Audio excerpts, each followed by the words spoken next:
Là, c'est Cécile Duflot qui voulait vous répondre, madame. D'abord, je voudrais vous remercier, monsieur Pujadas, d'organiser ce débat parce que je pense qu'il y a un vrai sujet autour de ce qui se passe en Europe, c'est que nous soyons capables de débattre avec nos voisins allemands. Et je le dis à madame la députée, il se trouve que si à sa place, il y avait Ska Keller, qui est une eurodéputée écologiste et allemande, elle ne dirait pas du tout la même chose qu'elle. Pas du tout, nous avons signé ensemble le même texte pour dire ce que elle, allemande, moi, française, nous pensions de la situation.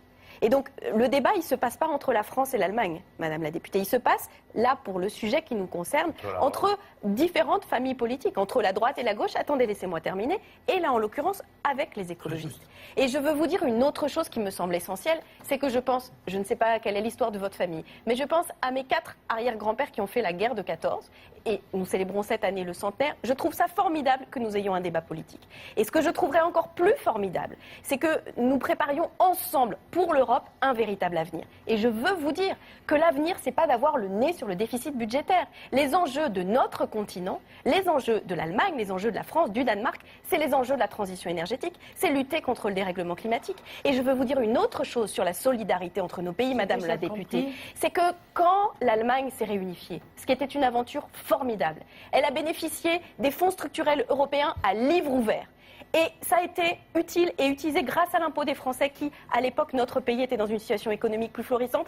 Et j'en suis ravie. Je suis heureuse que nos impôts français aient servi à la réunification de l'Allemagne, madame la députée. Effectivement, aujourd'hui, la France est dans une situation plus difficile. Et la solidarité, c'est pas de donner des leçons. La solidarité, c'est de tendre la main et de faire en sorte que les choses aillent mieux. Pourquoi ? Parce que dans 15 ans, madame la députée, quand votre pays, du fait de son statut démographique, sera dans une situation très compliquée eu égard à son vieillissement, la dynamique démographique de la France et sans doute le fait qu'elle sera sortie de ces difficultés, si comme je l'espère nous mettons en place une autre politique, nous permettra de vous aider et j'en serai tout aussi heureuse. Alors, je veux que nous ayons un destin européen commun et je trouve ça très compliqué et très pénible pour les gens qui vous écoutent d'avoir le sentiment qu'il y a des gens qui nous donnent des leçons en expliquant qu'on ne ferait pas assez d'efforts. Le vrai sujet, c'est pas de faire des efforts ni de se faire mal. Le vrai sujet, c'est de préparer l'avenir de vos enfants, de vos petits-enfants, des miens qui peut-être d'ailleurs se marieront ensemble parce que c'est ça l'avenir de notre continent.